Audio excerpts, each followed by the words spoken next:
This move, 1. d4, opens the game by controlling the central squares, prepares to develop the queen's bishop, and allows for flexible development of pieces, setting the stage for various strategic pawn structures and opening systems. This establishes a symmetrical pawn structure and immediately contests the center, directly challenging white's central pawn and opening lines for black's pieces. By challenging black's central pawn with c4, white initiates the queen's gambit, aiming to gain space and control of the center while potentially creating an isolated queen's pawn for black or seizing an advantage in piece activity.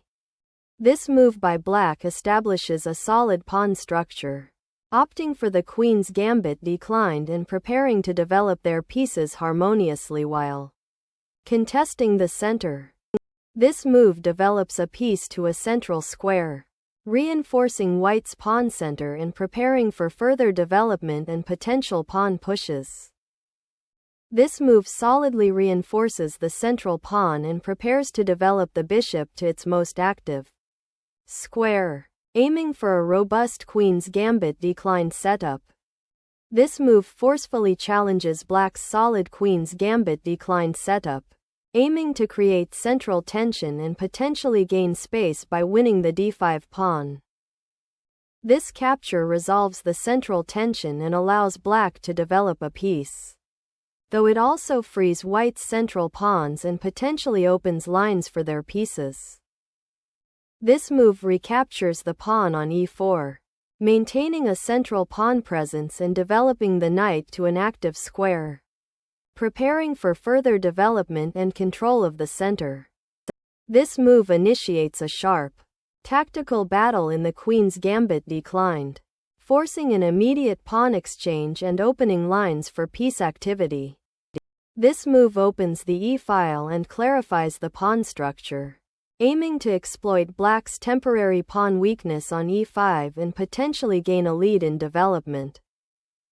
This move, Ka5+, is a tactical alert designed to regain tempo and develop the queen actively while forcing white to address the check, aiming to simplify the position or disrupt white's developing scheme. This move develops a piece, defends the pawn on e5, and prepares to castle, all while blocking the queen's check. Capturing the pawn on e5 with the queen now forces white to defend the knight on c3 and disrupts black's early development by bringing the queen out too soon. This move develops the bishop to a good diagonal, aiming to castle and prepare to contest the center. This move develops the knight to a square where it can potentially support a central pawn push or attack the opponent's queenside. This move develops the knight to its most active square, supporting the e4 pawn and preparing to castle kingside while also pressuring black's potentially vulnerable pawn on c6. This move repositions the queen to a more flexible square, clearing the d7 square for further development and supporting potential pawn advances in the center. This move develops the queen to a more active central square, supporting the e4 pawn and preparing to castle kingside while keeping an eye on black's queenside pawn structure. Developing the bishop to e6 supports the central pawn on e5 and prepares to castle kingside, aiming to connect the rooks and complete piece development. This move seeks to disrupt black's developing coordination by attacking the f7 pawn and potentially creating weaknesses around the black king, aiming to exploit the slightly passive pawn structure. This move initiates an ambitious kingside attack by black, mirroring white's development and preparing to launch a pawn storm against the enemy king. This move sacrifices material to disrupt black's pawn structure and open lines for white's pieces, aiming to exploit weaknesses on the kingside after black recaptures. The pawn capture on e6 opens the f-file for your rook and creates a doubled pawn for white on the e-file, weakening their central pawn structure and offering black improved attacking prospects. This move reinforces the pawn on b2, preparing to challenge black's active queen and potentially develop the queenside further. This developing move activates the knight, preparing to contest the central squares and potentially challenge white's piece activity after castling. This pawn advance on the queenside aims to gain space and potentially disrupt black's development and pawn structure. This move repositions the queen to a more active diagonal and potentially prepares to support a queenside pawn advance or contest the d-file. This move repositions the bishop to a more active diagonal and prepares for potential pawn advances on the kingside or queenside, aiming to support central control and piece development. This move develops the bishop to a more active square, eyeing the central d4 pawn and preparing to potentially contest the d-file or support a kingside pawn advance. Developing the rook to the d-file opens up lines for rook activity and supports potential pawn advances, preparing to contest central control. This move repositions the queen to a safer square, intending to defend the c-pawn and prepare for potential pawn advances on the queenside while white's rook now controls the d-file. Castling kingside not only secures the monarch but also connects the rooks, preparing for active play on the open d-file and potentially the c-file. This move c5 aims to disrupt white's central pawn structure and potentially create an open c-file for black's rook, although it also weakens the d5 pawn and creates weaknesses on the queenside. This move strategically expands on the queenside, aiming to disrupt black's pawn structure and potentially create passed pawns while pushing the knight back. This move repositions the knight to a more active square, preparing to contest the d-file and potentially support a pawn advance or reinforce key central squares. This move brings the rook to the king's side, preparing to support a potential central pawn push or to reroute to a more active file, while also reinforcing the defense of the e4 pawn. This move brings the rook into the game, contesting the open f-file and preparing to challenge white's control of the center, while also supporting the e6 pawn. This move aims to prepare the advance of the b-pawn further to challenge black's queenside pawn structure and gain more space on that flank. This move repositions the queen to a more active diagonal, potentially targeting the weakened kingside and preparing to exploit the open c-file. This move prevents black's queen from further harassing the kingside by interposing the pawn and creating a safe escape square for the king should it be needed.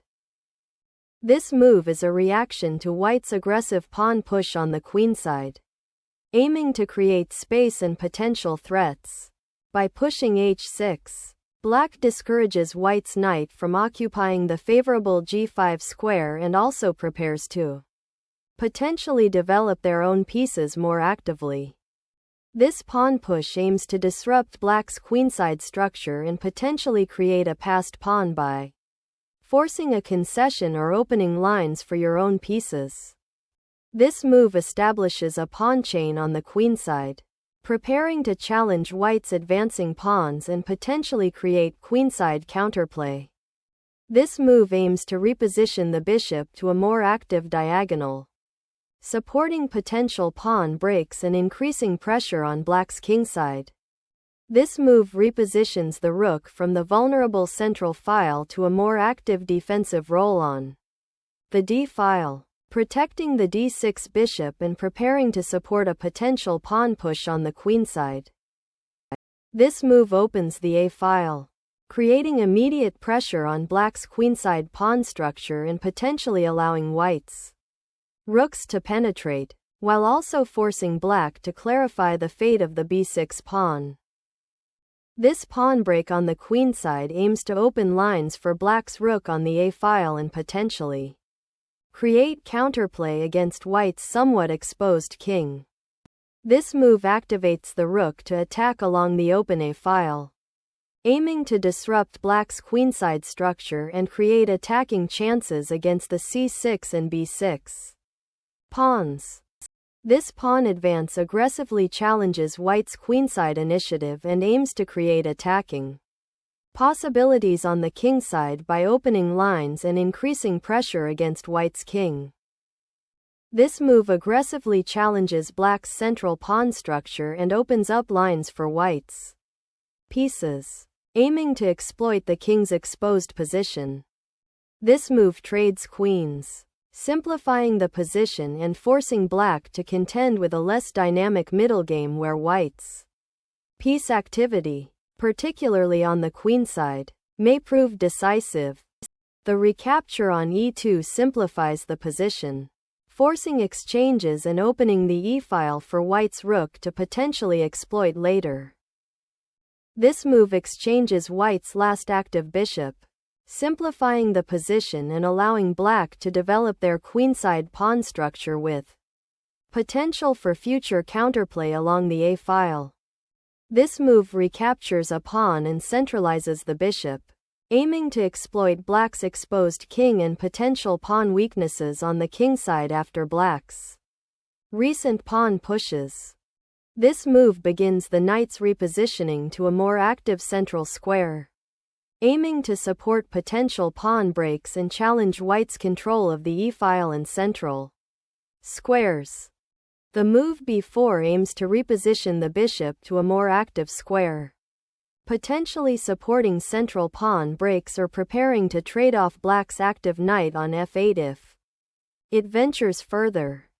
The knight repositions to d6, a strong outpost that attacks white's central pawns and aims to control key squares, potentially preparing to support a pawn push or join an attack on the kingside. This move activates the bishop, attacking the knight on d6 and indirectly supporting a potential push of the c-pawn, aiming to restrict black's pieces and gain space on the queenside. This move centralizes the rook, aiming to utilize the open d-file and support potential pawn advances or exchanges on the kingside. This move repositions the rook to an active file, aiming to support potential pawn advances on the queenside and contest the control of the central files. This move repositions the rook to the f5 square, activating it and preparing to contest the open f-file, potentially supporting a kingside pawn push or challenging white's central control. This move prepares to reposition the bishop to a more active square, likely aiming to contest the open c-file or support a kingside initiative. This pawn push aims to undermine white's d6 square control, potentially opening lines for black's pieces and creating attacking chances along the h-file. This pawn thrust opens the h-file, creating immediate tactical complications and potential attacking avenues for white while simultaneously forcing black to consider pawn weaknesses. This pawn capture is a critical decision, as it opens the g-file for white's rook and potentially exposes black's king further, demanding careful calculation of the ensuing tactical lines. This move recaptures the pawn and activates the bishop, setting it up on a strong diagonal to pressure black's queenside pawns and potentially control key squares. The move 34, Rg8 prepares to challenge the open g-file and potentially attack white's vulnerable kingside pawn structure after the exchange on h4.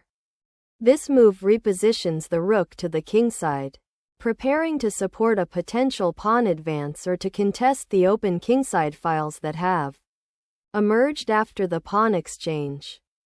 This move challenges white's rook on a1 by bringing the other rook to the kingside, aiming to create an active threat and potentially exploit the semi-open g-file for future attacking possibilities. This capture on g5 removes a dangerous attacking piece and opens lines, simplifying the position and challenging black's material advantage. The recapture opens the g-file for black's rook, creating significant attacking potential against white's weakened kingside and potentially forcing concessions. This move repositions the rook to a more active file and prepares to challenge black's control of the d file and potentially attack the d6 pawn. The knight centralizes on f5, preparing to contest the weakened dark squares around white's king and potentially support a kingside advance, while also eyeing the possibility of a tactical maneuver. This move decisively activates the rook on the 7th rank, creating immediate threats against black's king and potentially exploiting the weak kingside pawn. Structure. This move aims to centralize the rook on a more active file after the exchange on g5, potentially supporting pawn advances or challenging white's control of the d file. The capture on g7 clears the 7th rank, simplifying the position and forcing a favorable exchange that should lead to a winning endgame for white due to the better pawn structure and more active king. With the exchange of queens and now rooks, the game transitions into a rook endgame where white aims to leverage their active rook and connected passed pawns on the queenside against black's slightly compromised kingside pawn. Structure. The rook on a3 is repositioning to the g3 square to support the pawn on g3 and potentially attack the h4 pawn or prepare for further kingside action. This move brings the knight back into play, aiming to support the rook on g7 and potentially contest the important f-file for defensive purposes. The move rh3 is a positional repositioning aimed at creating an active rook endgame, eyeing the f-file and potentially preparing to support a kingside pawn advance or control key squares. The knight moves to d4, challenging white's rook on a1 and aiming to occupy the central d4 square while potentially supporting a future pawn push or piece activity.